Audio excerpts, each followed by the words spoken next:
Important है।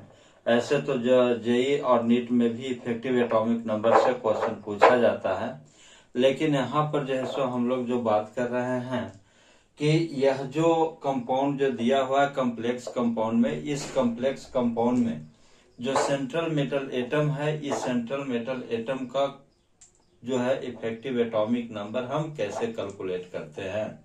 तो देखिए यहाँ से सबसे पहले जो है हम लोग 2-3 बातों पर ध्यान रखेंगे।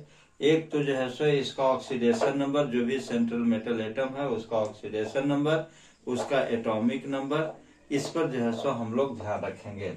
तो जैसे मान लिया जाए कि फर्स्ट क्वेश्चन है, यहाँ से आप लिख सकते हैं क्या कि फर्स्ट क्वेश्चन के लिए कहता है कि PdNH3 का होल 6 है, पावर कितना है 4+। तो इसमें जो है सो प्लेटिनम, जिसका जो है प्लेडियम जो है, इसका आपका इफेक्टिव एटॉमिक नंबर को कैलकुलेट करना है। कैसे करेंगे? तो देखिए यहाँ पर जो है सो क्या करेंगे कि सबसे पहले एटॉमिक नंबर लिखेंगे। एटॉमिक नंबर ऑफ पीडी का एटॉमिक नंबर 46 होता है। अब इसका ऑक्सीडेशन नंबर की यदि बात करेंगे तो ऑक्सीडेशन नंबर हम लोग जीरो मेथड से निकाल सकते हैं, लेकिन जो है सो यहाँ पर डायरेक्ट एक कॉन्सेप्ट आपको बता रहा हूँ। इस कॉन्सेप्ट से आप कैसे इसका ऑक्सीडेशन नंबर जल्दी में निकाल लेंगे। देखिए यहाँ से यह जो है सो 4+ है। 4+ है कहने का मतलब है कि यहाँ पर इसका चार्ज जो है सो 4+ है, और ये जो है सो न्यूट्रल लिगेंड है। न्यूट्रल लिगेंड पर कोई चार्ज नहीं होता है, इसीलिए जो यहाँ पर जो चार्ज है, यही चार्ज जो है सो उठाकर इसके ऊपर रख दीजिए। यानी कह सकते हैं कि ऑक्सीडेशन नंबर ऑफ पीडी कितना होगा +4। यानी आप इसको इस फॉर्म में लिख सकते हैं, PD+4 के फॉर्म में लिख सकते हैं। ये इसका ऑक्सीडेशन नंबर। अब जो है सो आप यहाँ से कैलकुलेट कर सकते हैं इफेक्टिव एटॉमिक नंबर। तो effective atomic number is equal to atomic number, ठीक है ना, और माइनस ऑक्सीडेशन स्टेट, और प्लस जो है 2 इंटू कोऑर्डिनेशन नंबर। एक तो फॉर्मूला ये होता है, और नेक्स्ट फॉर्मूला जो है सो हम लोग ऐसा भी देख सकते हैं कि atomic number minus primary valency, और प्लस यहाँ लिख सकते हैं 2 इंटू सेकेंडरी वैलेंसी, ठीक है ना। यह भी जैसे आप फॉर्मूला यूज कर सकते हैं। दोनों में कोई भी, दोनों एक ही चीज है। यानी वर्नर के अकॉर्डिंग जो है सो कहा गया है कि जो सेंट्रल मेटल एटम जो होता है, वो सेंट्रल मेटल एटम 2 तरह का वैलेंसी शो करता है। फर्स्ट जो है प्राइमरी वैलेंसी, जो नियर अबाउट या आप नियरली कर सकते हैं, वह जो है सो इक्वल टू ऑक्सीडेशन स्टेट या ऑक्सीडेशन नंबर, और जो है सो coordination number is equal to secondary valency. आप इस तरह से मान के चल सकते हैं, लेकिन ये परफेक्ट सही नहीं है। लेकिन हाँ, ये जो है सो क्वेश्चन को सोल्व करने के लिए आप इस कॉन्सेप्ट को यूज कर सकते हैं। अब जरा देखिए यहाँ से हम यहाँ से लिख सकते हैं इफेक्टिव एटॉमिक नंबर हमको किसका निकालना है, पीडी का। तो यहाँ से जो है सो पीडी का जब निकालेंगे तो क्या होगा, यहाँ से लिखेंगे एटॉमिक नंबर 46, और माइनस कितना होगा 4 चार्ज है ऑक्सीडेशन नंबर, तो यहाँ पर 4 और प्लस 2 और इंटू जो है, अब लिगेंड के देख लीजिए कितना नंबर है 6, तो यहाँ से लिख सकते हैं 6।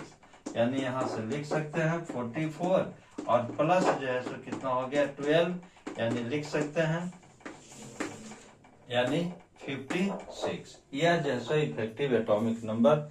तो यहाँ से आप कह सकते हैं कि effective atomic number of PD कितना होगा, यह जो है सो 56 होगा। क्लियर है? अब जो है, अब आप यहाँ से एक चीज और भी देख सकते हैं कि यह जो है पैलेडियम का इफेक्टिव एटॉमिक नंबर इतना आ गया 56। यदि हम नेक्स्ट क्वेश्चन की बात करें, यहाँ से FeCN का होल 6, तो FeCN के होल 6 में आप यहाँ से सेकेंड एग्जांपल ले लीजिए Fe और Cn का होल 6। तो अब जो है सो यहाँ से हम क्या करेंगे, देखिए यहाँ से इसके लिए ऑक्सीडेशन स्टेट जो है सो सबसे पहले इसका ऑक्सीडेशन स्टेट और एटॉमिक नंबर की बात कर लें। तो एटॉमिक नंबर जो है, एटॉमिक नंबर ऑफ Fe कितना होगा? एटॉमिक नंबर ऑफ Fe 26, ठीक है ना। और उसके बाद ऑक्सीडेशन स्टेट की बात करें, ऑक्सीडेशन नंबर या स्टेट ऑफ Fe यहां से लिख सकते हैं किस फॉर्म में होगा। तो देखिए डायरेक्ट भी इसको कैलकुलेट कर सकते हैं या फिर जीरो मेथड लगा के भी कैलकुलेट कर सकते हैं। तो यदि समय बचाना है तब जो है सो डायरेक्ट कर लीजिए। कैसे होगा? सो देखिए यहाँ पर Cn जो है, Cn के ऊपर -1 चार्ज होता है, तो 6 Cn है तो -6 होगा, है ना। अब जो है सो -6 होगा, लेकिन यहाँ पर क्या है? -4 है। तो आप जो है सो ये इसको आप कर सकते हैं या फिर जो है सो डायरेक्ट आप यहाँ से कर लीजिए इस तरह से। देखिए कि -6 ये हो गया और ये -4, तो -4 उधर चला जाएगा, है ना। तो इक्वल टू के उधर रहेगा और यहाँ से ये जो है सो -6, तो -6 उधर जाएगा तो +6 में कन्वर्ट करेगा और +6 में से -4 को माइनस करेंगे तो कितना हो जाएगा? यहाँ पर जो है सो +2 आ जाएगा ऑक्सीडेशन स्टेट। या फिर इसको जीरो मेथड लगा सकते हैं। तो जीरो मेथड में आप इसको क्या मानेंगे? x मानेंगे। तो x और +6 इंटू -1 इक्वल टू -4। तो x कितना हो जाएगा? देखिए यहाँ से x -6 इक्वल टू -4, यानी x इज इक्वल टू +6 -4। तो x कितना होगा? +2। यानी आयरन जो है सो यहाँ पर +2 के फॉर्म में है। यहाँ से हमको जीरो मेथड से आपको ऑक्सीडेशन स्टेट आ गया।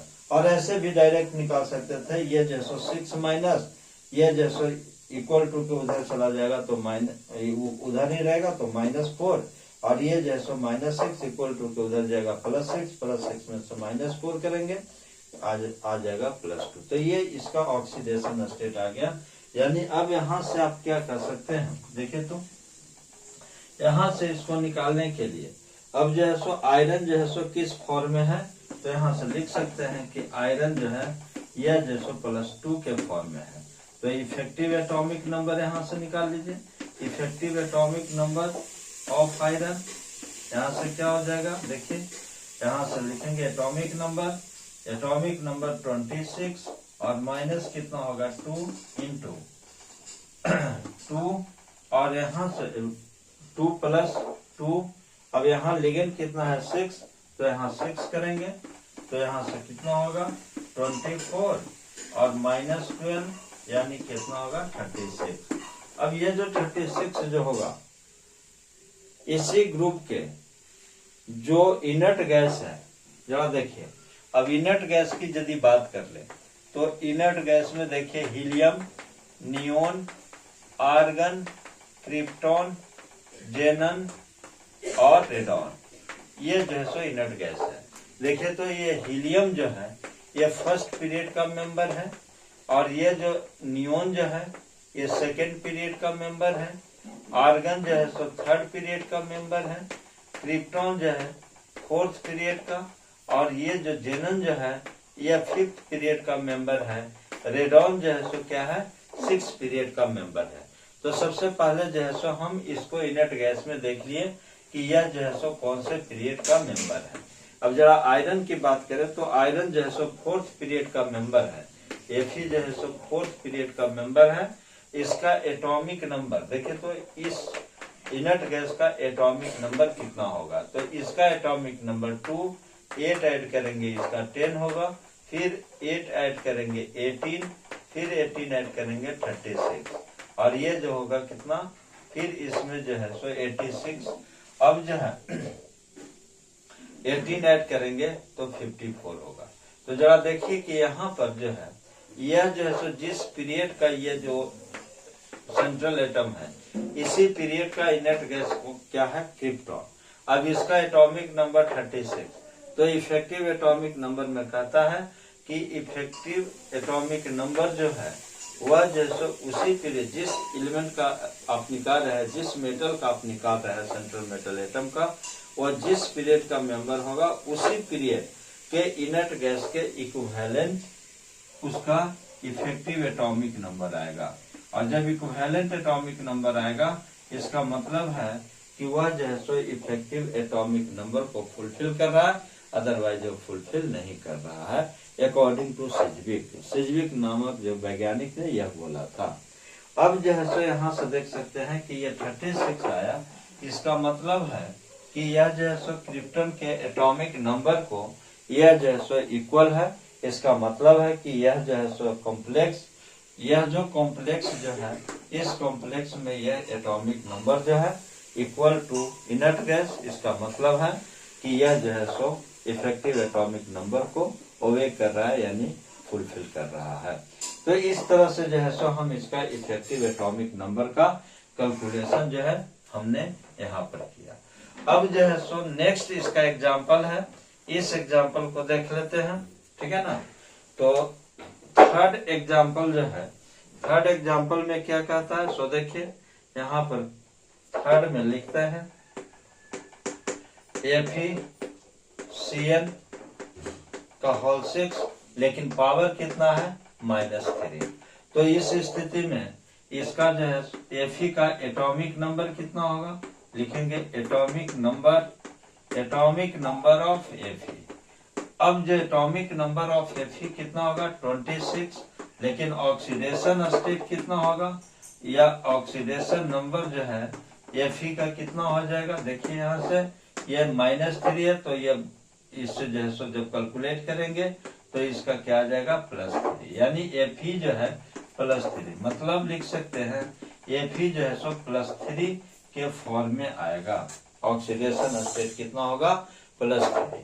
अब जरा सोचिए कि यहाँ से जो है सो हम लिख सकते हैं कि Fe का एटॉमिक नंबर जो है 26 है, तो इसका मतलब है कि अब जो है सो Fe से 3 इलेक्ट्रॉन निकल गया है, तो Fe +3 के फॉर्म में आ जाएगा, है ना। तो अब यहाँ से लिखेंगे इफेक्टिव एटॉमिक नंबर जो है, इफेक्टिव एटॉमिक नंबर Fe का क्या होगा, देखिए यहाँ से, यानी 26 -3 और +2 इंटू कोऑर्डिनेशन नंबर, या फिर जो है सो सेकेंडरी वैलेंसी हम यहाँ से कर सकते हैं। तो अब जो है सो देख लीजिए, अब 26 में से 23 यहाँ पर हो गया, प्लस कोऑर्डिनेशन नंबर देखिए तो कितना है 6, तो यहाँ से लिखेंगे 2 इंटू 6, यानी लिख सकते हैं 23 और +12, यानी कितना होगा 35। यह जो 35 जो आया, यानी यहाँ से हम लिख सकते हैं effective atomic number of Fe कितना हो गया 35। यह जो है सो इफेक्टिव एटॉमिक नंबर को फुलफिल नहीं कर सकता है। लेकिन इसके पहले जो आप देख लीजिए यहाँ पर, यह जो सेकेंड वाली जो बात मैंने किया था इसका, जिसमें Fe का जो है इफेक्टिव एटॉमिक नंबर, इफेक्टिव यानी +2 यहाँ, इफेक्टिव एटॉमिक नंबर जो था वह कितना था, इसमें था आपका 36। तो यह जो है ये सेकेंड केस में, क्योंकि यह जो है Fe किस में था, Fe +2 के फॉर्म में, और Fe +2 के फॉर्म में तो इफेक्टिव एटॉमिक नंबर, यानी हम यहाँ से ऐसा भी लिख सकते हैं कि Fe जो है Fe +2 के फॉर्म में था, तो इफेक्टिव एटॉमिक नंबर कितना था 36, और जब Fe जो है वह Fe +3 के फॉर्म में आया, तो इफेक्टिव एटॉमिक नंबर कितना हो गया 35। इसका मतलब यहाँ से यह निकलता है कि यह जो है सो इफेक्टिव एटॉमिक नंबर को क्या कर रहा है, ओवे इफेक्टिव एटॉमिक नंबर रूल। लेकिन यह जो है नोट, यहाँ से लिख सकते हैं नोट ओवे इफेक्टिव एटॉमिक नंबर, ठीक है ना। अब इम्पोर्टेंट चीज यहाँ से देखिए, जो कि जनरली क्वेश्चन में पूछा जाता है, चाहे वो जेई हो या नीट हो या फिर 12 हो। इसमें जो है सो 12 में तो कम चांस है, लेकिन जो है सो जेई नीट में यह भी क्वेश्चन पूछ दिया गया है, पूछा भी है और पूछेगा भी आगे फ्यूचर में। तो इसको जो है सो हमको अब यहाँ से आप कह सकते हैं कि क्या यह जो है Fe यानी सेकेंड वाला एफिशिएंट का होल 6 4 माइनस और एफिशिएंट का होल 6 3 माइनस, इस दोनों कॉम्प्लेक्स में कौन से कॉम्प्लेक्स जो है आपको पैरामैग्नेटिक नेचर होगा और कौन से कॉम्प्लेक्स जो है वो डायमैग्नेटिक होगा। ठीक है ना, यहां से जैसे इसका कैलकुलेशन हम कर सकते हैं। ठीक है ना, लेकिन अब यह कैलकुलेशन मैं आपके ऊपर छोड़ रहा हूं कि आपको इसमें बताना है कि यह जो है सो कौन से पैरामैग्नेटिक नेचर होगा और कौन से जो है सो डायमैग्नेटिक नेचर होगा और उसको कैसे कैलकुलेट करेंगे। ठीक है, यदि आपसे बनता है तो कमेंट बॉक्स में आप जरूर इसका आंसर लिखेंगे। ठीक है ना, और यदि नहीं बनता है तो फिर इसका एक्सप्लेनेशन मैं नेक्स्ट वीडियो लेक्चर में दूंगा। नेक्स्ट जो है सो अब फोर्थ जो क्वेश्चन है, इस क्वेश्चन में देखिए यह दिया हुआ है कोबाल्ट और यहाँ पर जो है सो दिया हुआ है NH3 का होल 6 और ये जो है सो 3+। अब इस स्थिति में जो है देख सकते हैं कि एटॉमिक नंबर जो है, एटॉमिक नंबर ऑफ कोबाल्ट का एटॉमिक नंबर 27 होगा और यहाँ पर ये न्यूट्रल लिगेंड है, इसीलिए ऑक्सीडेशन नंबर मैंने आपको बताया था कि जो न्यूट्रल लिगेंड होगा उस न्यूट्रल लिगेंड, यहाँ पर न्यूट्रल लिगेंड है और कोई लिगेंड नहीं है, तो जो यहाँ पर प्लस में जो चार्ज होगा वही चार्ज जो है सो इसका सेंट्रल एटम पर आ जाएगा। ऑक्सीडेशन नंबर कैलकुलेट करने की जरूरत ही नहीं पड़ेगा। हाँ, यदि यहाँ माइनस होता तब आपको कैलकुलेट करना पड़ता, लेकिन जब प्लस है और यहाँ पर देख लीजिएगा कि यह जो सेंट्रल मेटल एटम के साथ जो लिगेंड्स हैं, ये लिगेंड जो है सो न्यूट्रल है, तो जो पॉजिटिव चार्ज जितना होगा वही उसका ऑक्सीडेशन नंबर हो जाएगा। तो ऑक्सीडेशन नंबर यहाँ से लिख सकते हैं ऑफ कोबाल्ट कितना हो जाएगा +3, यानी कोबाल्ट जो है वो +3 में कन्वर्ट करेगा। अब यहाँ से इफेक्टिव एटॉमिक नंबर देख लेंगे। Effective atomic number of cobalt कितना हो जाएगा, तो यहाँ से निकाल सकते हैं। देखिए atomic number minus oxidation state या नंबर और +2 इंटू कोऑर्डिनेशन नंबर, ये जो है सो इसका फॉर्मूला हो। अब यहाँ से लिखेंगे एटॉमिक नंबर 27 -3 और +2 इंटू कोऑर्डिनेशन नंबर कितना है 6, तो यहाँ से 6 होगा, यानी कि यहाँ से लिख सकते हैं 24 और प्लस जो है सो 12 कितना होगा, यानी हो सकता यहाँ से हो जाएगा 36, यानी यहाँ से लिख सकते हैं effective atomic number of cobalt कितना होगा, कोबाल्ट इन CONH3 का होल 6 3+ लिखेंगे 36। तो देखिए 12th वाले बच्चे ध्यान देंगे, जो बोर्ड के एग्जामिनेशन में आपको इस फॉर्म में जो है सो आप कैलकुलेट करते हैं और इस फॉर्म में उसको लिखते हैं तो नंबर अच्छा देगा। लेकिन यदि कहीं ऑब्जेक्टिव की बात होगी कंपटीशन में या 12th में भी यदि ऑब्जेक्टिव पूछा जाता है तो उसमें जो है सो आप डायरेक्ट भी लिख देंगे इफेक्टिव एटॉमिक नंबर कोबाल्ट का कितना होता है 36। ठीक है ना, तो यह जो है सो आपका इफेक्टिव एटॉमिक नंबर से कुछ कॉन्सेप्ट था, कुछ क्वेश्चन था। अब जो है सो हम लोग नेक्स्ट वीडियो लेक्चर में कुछ और भी ऐसे इंपॉर्टेंट कॉन्सेप्ट लेकर आएंगे, लेकिन जो है सो ध्यान रखेंगे कि 12th के बच्चे जो है सो जरूर इस तरह के क्वेश्चन को सोल्व कर लेंगे, क्योंकि बोर्ड में इस तरह का क्वेश्चन पूछा जाता है और JEE नीट में भी इस तरह का क्वेश्चन पूछा जाता है। तो फिर हम लोग मिलते हैं नेक्स्ट वीडियो लेक्चर में।